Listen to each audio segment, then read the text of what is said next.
Medok'tan Garcinia Gel 8'de sağlığı sunar. Ben diş hekimi Umut Özer, Çanakkale'liyim. Ege Üniversitesi 2003 mezunuyum. Sağlık gerçekten ağızda başlar çünkü vücudumuzun yakıtı olan besinleri ağzımızdan alırız. Burada temas edip burada midemize giderler ve orada metabolizmamıza katılırlar.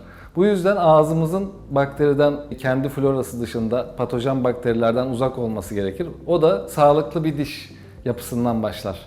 Diş hekimliği olarak genel diş hekimliğinde her türlü hastayı kabul ediyorum. Total protezlerden tutun çocuk hastalara, kanal tedavisi, endodonti, retreatment, periodontoloji, implant, bir sürü protetik tedavileri yapmaktayız kliniğimizde. Ben size bugün implant, özellikle anlık implantlar ve dijital üst yapılarından bahsetmek istiyorum. Dijital teknolojiyle yapılan. İmplant yapay bir diş köküdür. Titanyumdan yapılmıştır. Vücutta kemik dokusuna yerleştirildiğinde osteoentegrasyon sürecini tamamlandıktan sonra aynı bir diş kökü gibi bir vazife görmektedir. Bunun üzerine de iyileşme, kaynaşma gerçekleştikten sonra biz protez yapmaktayız. Protez uygulama. Aslında hasta bize diş isteğiyle geliyor. İmplant onu taşıyan kök. Onun üzerinde de diş yapıyoruz. Bu şekilde tamamlanıyor yapı. Önce hasta geliyor muayeneye burada. Klinikte muayenesini yapıyoruz ağız içi görerek. Sonra röntgenini çekiyoruz. Kemik yapısına bakıyoruz. Bazen sadece panoramik röntgen yeterli olmuyor.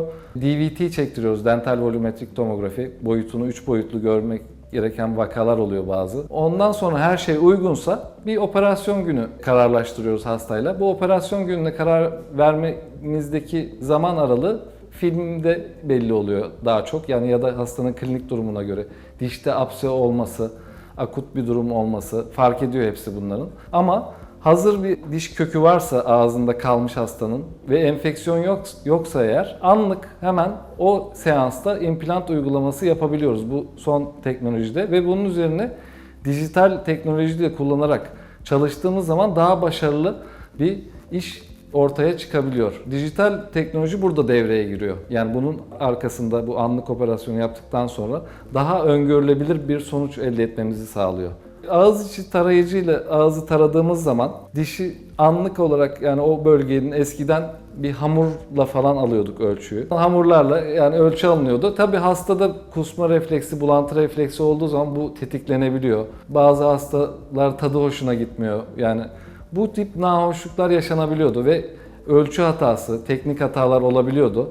Fakat bu dijital teknolojide özellikle implant üstlerinde bu daha basit hale gelmeye başladı. Bu süreçler çünkü bilgisayar kontrollü teknolojiler olduğu için hata payı, insan hatası azalıyor ve hız kazanıyor. Yani o hamurların içine kalıp malzemesini döküp bir yere gönderme zaman kaybı oluyordu onların. Bir yerden A noktasından B noktasına gitmesi dijital teknolojiyle uzaklar yakın hale gelmiş oluyor. Ölçüyü aldıktan sonra dijital olarak düğmeye bastığımız zaman anında karşı tarafa veri aktarılmış oluyor. Orada sayısal olarak o veri işlenip fiziksel hale dönüştürülüyor ve dijital üretim süreci sonucunda bir ortaya protetik yapı çıkıyor ve daha öngörülebilir bir sonuç, daha estetik. Hem hekimin yüzünü güldürüyor hem de hastanın yüzünü güldüren bir sonuç ortaya çıkıyor. Bu süreç bizim kliniğimize girdikten sonra hem iki tarafta için de çok güzel sonuçlar oluşuyor. Yani daha çabuk, öngörülebilir sonuçlar ve güzel oluyor. Daha insan hatasından birazcık daha arınıyor. Yani yine olabiliyor tabii de. Çok nadir de olsa bazen aksaklıklar olabiliyor ama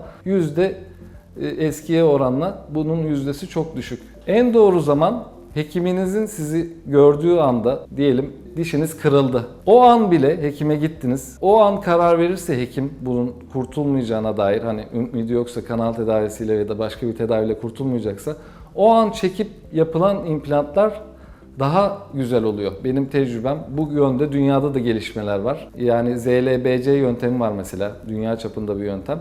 Bu şekilde öngörülebilir sonuçlar elde ediyoruz. Yani en doğru zamanın tabii sizin dişinizin durumu ve hekiminizin kararı belirler. Bazen de o dediğim protokol olmuyor. Standart, normal, klasik dişi çekip, bekleyip sonra implantasyon yöntemi yani eskiden yaptığımız gibi 3 ay beklemeli o şekilde bir tedavi yöntemiyle de tercih edebiliyoruz. Bu tamamen hastanın durumuna bağlı olarak değişir. Herkes implant yaptırabilir mi? Bazı durumlarda yapılamıyor. Bazı hastalıklar var mesela. Şeker hastalığında çok ileri seviyede hastalarda. Yani bir kontrollüyse eğer diyabet yapılabiliyor bir noktaya kadar. Onun tahlilleri var. Hastadan istiyoruz. HbA1c değerine bakıyoruz. Kanser tedavisi görmüş hastalarda belli sınırlamalarımız var. Bunlarda sıkıntılar olabiliyor. Yapılamayabiliyor implant. Ama sağlıklı ve kemiği varsa hastanın en güzel bu şekilde sonuç alıyoruz. Yapay kemik tozuyla da bazen kemik üretebiliyoruz. Biraz daha uzun bir süreç oluyor diğerlerine göre. Bu şekilde tedavi yöntemlerini tercih ediyoruz arasında. Tabii ki böyle yöntemler var. Kişinin durumuna göre, ağız içindeki kemik yapısına göre, kalan kemik miktarına göre 2 ya da 4 adet implant uygulanıp 2 uyguladığımız zaman üzerine hareketli protez yapıyoruz. Çıt çıtlı diye halk arasında bahsediliyor. Ataçmanlı yani üzerine.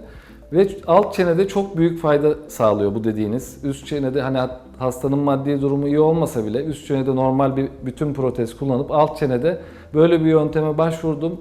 Çok sayıda vaka var ve çok güzel sonuç alıyoruz bundan. Çok rahat adapte oluyorlar hastalar. Çok memnun da kalabiliyorlar düşük bir bütçeyle. Tabii all-on-4 dediğiniz şeyler de var. Mesela 4 implant yapılıp üzerine sabit bir yükleme de yapılabiliyor. Tabii burada hasta faktörü önemli. Görmemiz şart yani hekimin görmesi, ona o endikasyonu koyması yapılabiliyorsa o yönde yapılırsa daha güzel olur.